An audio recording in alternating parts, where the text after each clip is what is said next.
Bu dersimizde class mövzusunun artık son bölümlerindeyik. Bu bölümde class'ın en yeni versiyası ile tanış olup dersi yekunlaşdıracaq. Yəni class mövzusunu yekunlaşdıracaq.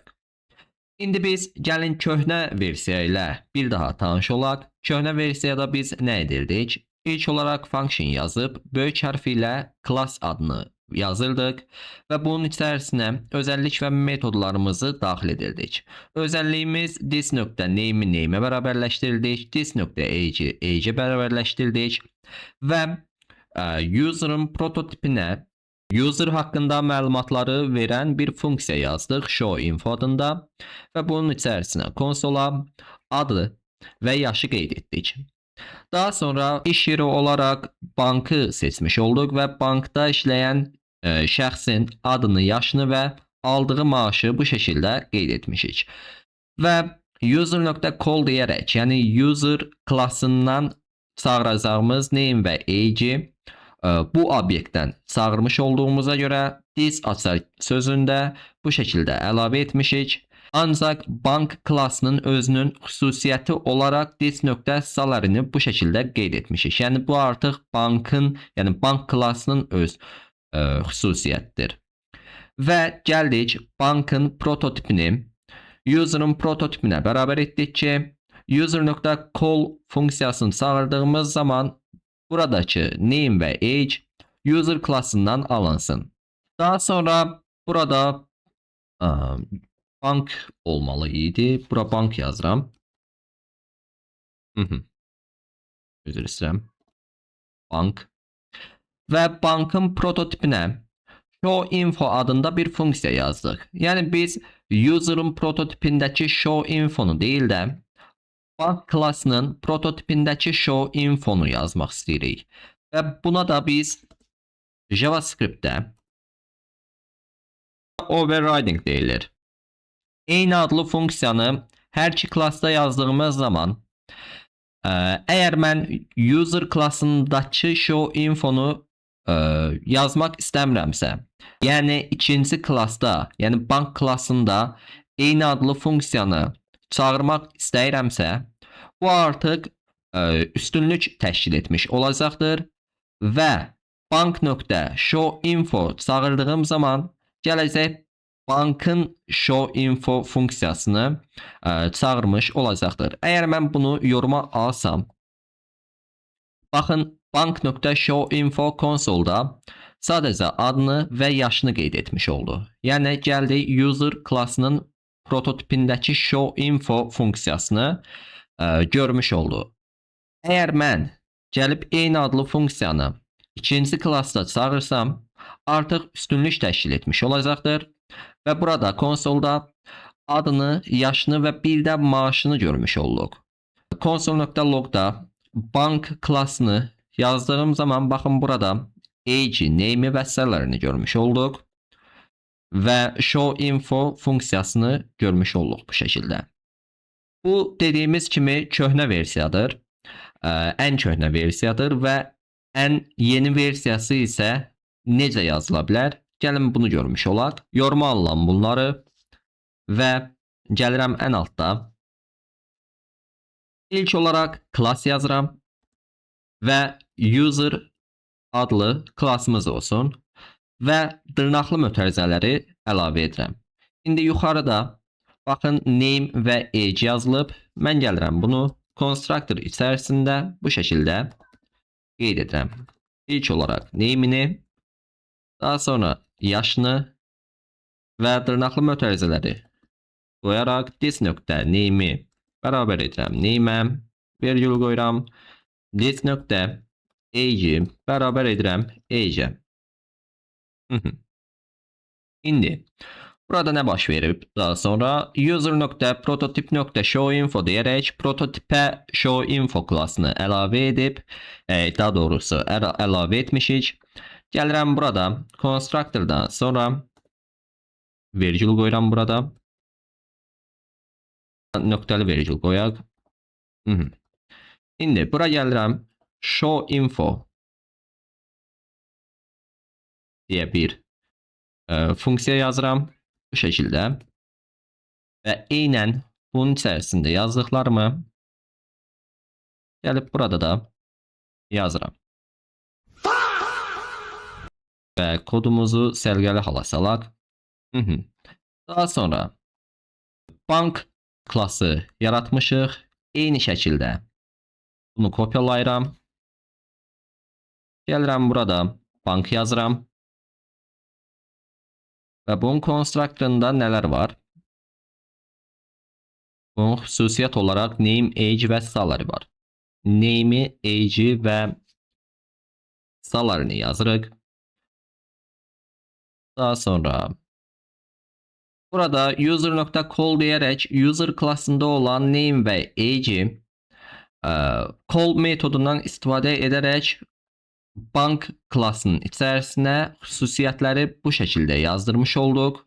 Ancak yeni versiyada biz gəlirik. Baxın, bunu silirik. Və burada bir diz artıq gəlib. Burada baxıram. Burada da artıqdır. Yəqin kodlarımızı sərgəli hala saldığımız zaman diz açar sözü əlavə olunmuşdu. Tamam. İnandım, tamam. İndi mən gəlirəm burada super açar sözünü yazıram və name'i, daha sonra isə age'i qeyd edirəm. Və artıq bu qısa yazılım ilə user klasında olan name və age'i bu şəkildə almış olduq.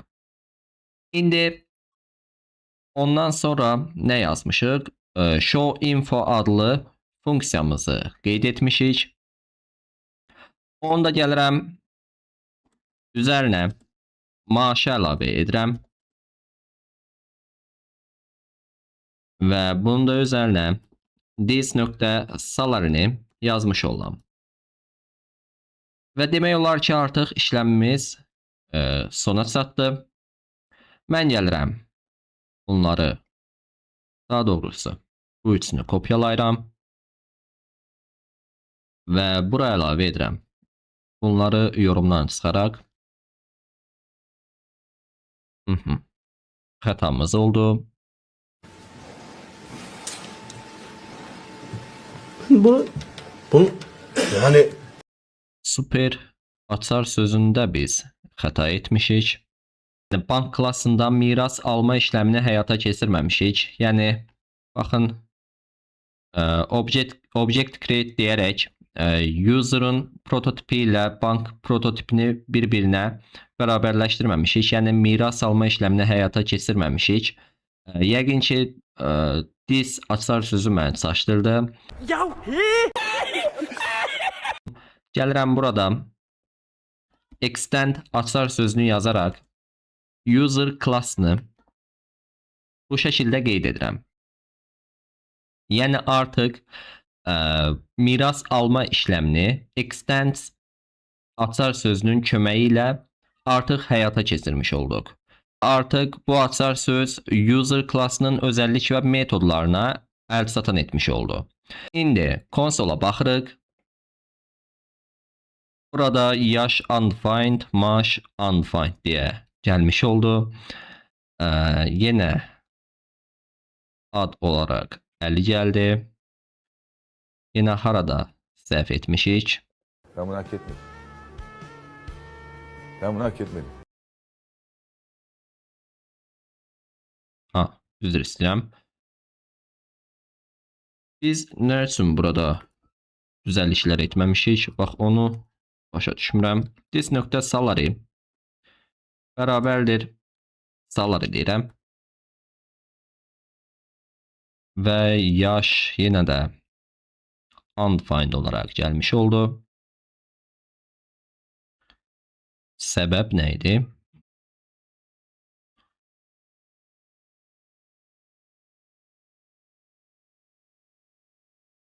This.age yazmamışıq. İndi hal-hazırda gəlmiş oldu.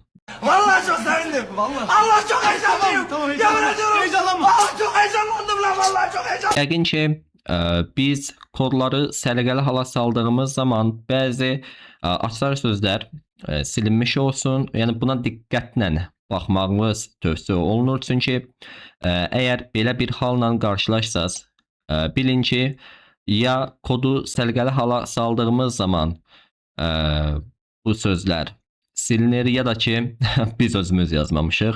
Ne kadar komik. Amma yəni yadımdadır ki, mən dis açar sözünü yazmışdım. İndi video bitəndən sonra bir dənə baxarıq. Daha aydın olarıq. Ya boş yapma. Kısa kes kardeşim. Kısa kes ya. İndi konsola baxırıq. Ad olaraq 50, yaş olaraq 25, maaş olaraq 1500 gəlmiş oldu. Və bank klassına da baxırıq. Yenə eyni qaydada eyni metod və özəlliklərimiz bu şəkildə gəlmiş oldu. Baxın, bu ən yeni versiyadan istifadə edərək sadə bir kod yazdıq və tez bazar işləmlərimizi həyata keçirmiş olduq, belə deyək.